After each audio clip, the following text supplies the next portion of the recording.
Hi guys, welcome to Chapter 7 and 8 review by Khanh, Pleng, Jacob, and Elizaveta. First, let's look at least square regression. So what is it? It is a linear model that shows the essence of the relationship should run from the left of the graph to the right of the graph. It also minimizes the variance.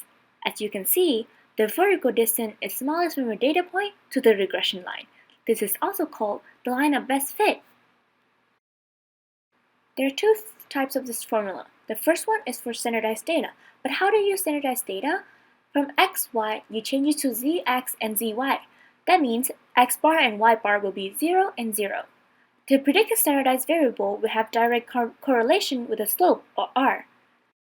Looking at the equation, you can interpret as moving any number in standard deviation in x moves r times that number of standard deviation in y. However, you have to be careful that r must be between -1 and 1, and when you change the predicted variable, you have to rewrite the equation. The second type is a non-standardized data, but how does it work? Because it passes through the mean of the x and y. Usually, the best estimate of one variable is its mean value. When writing the equation, we will have y hat equals b0 plus b1 times x.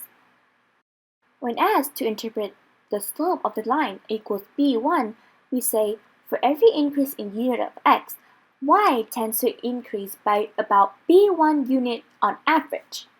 To interpret the y-intercept, aka b0, it is only a starting value and not always significant. But how do we find b1 and b0? b1 will equals r times standard deviation in y over standard deviation in x. b0 equals y bar minus b1 times x bar.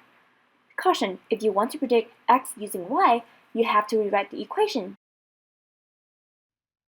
Now let's look at one type of problem that may actually show up on those AP exams. Let's say we are given those data about age and height of 3, we know mean and SD, and we found that there's a direct linear relationship between age of 3 and height of 3. So if we know that one of our trees is 6 years old, how do you predict the height? Well, looking from our data, it seems like 6 years old is 1 SD lower than the mean. So we would predict that the height would also be around 1 SD lower than the mean. So in this example, we would predict that a 6 years old tree is around 380 feet tall. Now that only works if you know that there's a perfect relationship between the height and the age of the tree. But what if you know that there's nothing at all for you to use? What if the R value is 0? Despite knowing that if a tree is 6 years old, being 1 SD lower than the mean age, you can't really use that info to help you. So the best way to guess would be to guess 400 no matter what, because 400 is the mean, and that's the way you can be least wrong about guessing. This brings us to one of the main formulas we talked about earlier. Cy equal R Cx. From this formula, R, the correlation, is an indicator of how much you can trust the association to help inform us how to make a prediction on value of y based on value of x. So in two examples earlier, if you know that R is 1, then no matter what Cx is, then Cy would be equal to that. But if I is 0, you know that's no helpful info at all. So no matter what value of Cx is, you always map to Cy equals 0 because guessing the mean is the best way. What if you have something in between? Say if I equals 0.6 and you know that tree is 6 years old, you would guess that y, instead of being around -1 SD, you would guess that y would be at -0.6 SD. So around -0.6 SD would map to around 388 feet. Notice that the value of r always fall between -1 and 1, and that means that no matter what Cx is, Cy would always get closer to 0. This is the idea called regression toward the mean.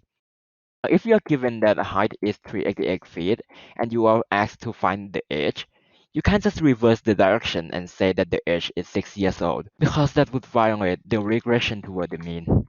Instead, what you have to do is rewrite the whole equation. Starting from Cy value of 0.6, we would predict that Cx is actually -0.36, and thus we would guess that the edge is 8.56 years old, not 6, which is closer toward the mean, 10, because every time we make a prediction, we always get closer toward the mean. So make sure you always redo the equation every time a problem asks you, and don't be confused by how they want you to reverse everything. Let's talk about standard error. In single variable data, we have SD, standard deviation, which helps us figure out how far from the mean, how spread out our data is. We can also find standard error for two variable data, which tells us how our predictions differ from the actual values we have. The formula is very similar. Instead of subtracting the actual value from the mean, we are subtracting the actual value from our prediction, and we are dividing by n minus 2 instead. 68, 95, 99 rule also applies here. So basically, if you have a line, about 68 of our data will fall within the range of one SE error, and about 95% of our data would fall within range of 2 SE errors, and almost all of our data would fall within 3 SD range. Square of correlation is often referred to as R squared, which is the variability in the responses that can be explained by the model. R squared must be between 0 and 1. 0 meaning that none of the data can be explained by the model, and 1 meaning that all of the data can be explained by the model.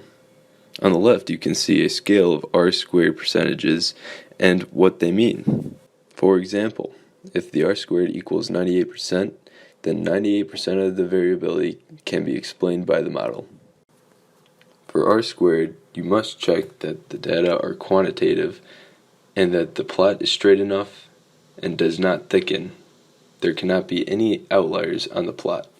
Also, do not extrapolate, which means you cannot assume that existing trends will continue. Residual plots should not have any interesting features. They should all look like vague clouds. On the right, you see an example of an acceptable plot, but below it, the plot is unacceptable because it is curved. Below you see examples of both acceptable and unacceptable residual plots. The plot on the right is unacceptable because the data points fan out, which is an interesting feature. Sometimes it happens when we have unusual points on our graph. There are three kinds of unusual points. First one is when the point is not influential, when it has high leverage, meaning that its x value is far from the mean, and small residual. However, as we can see, the point lies on trend with the rest of the line, so excluding it doesn't really change our estimate of the line. However, as we can see, the relationship becomes stronger. Thus, our R-square and correlation coefficient increases, while the intercept and the slope are not affected. The second type is when the point doesn't have high leverage, when it's not influential, but when it has a large residual. Let's look at the graph. As we can see from the graph, the point is not on trend, but its x value is near the center of the mean. Thus, the intercept will be changed, but the slope will not be affected. The last kind of unusual points happens when the point is influential. A point is called influential when excluding it gives us a very different model. It depends on leverage and residual. When we have a high leverage and small residual, the point is called influential. Let's look at the graph. As you can see from the graph, excluding this point will change the entire model.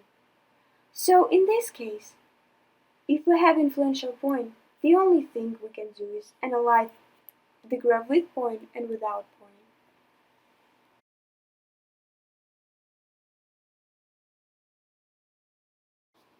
Larkin variable happens when, no matter how straight the line, no matter how strong the association is, no matter how large is R-square value, there is no way to conclude from regression alone that one variable causes the other one.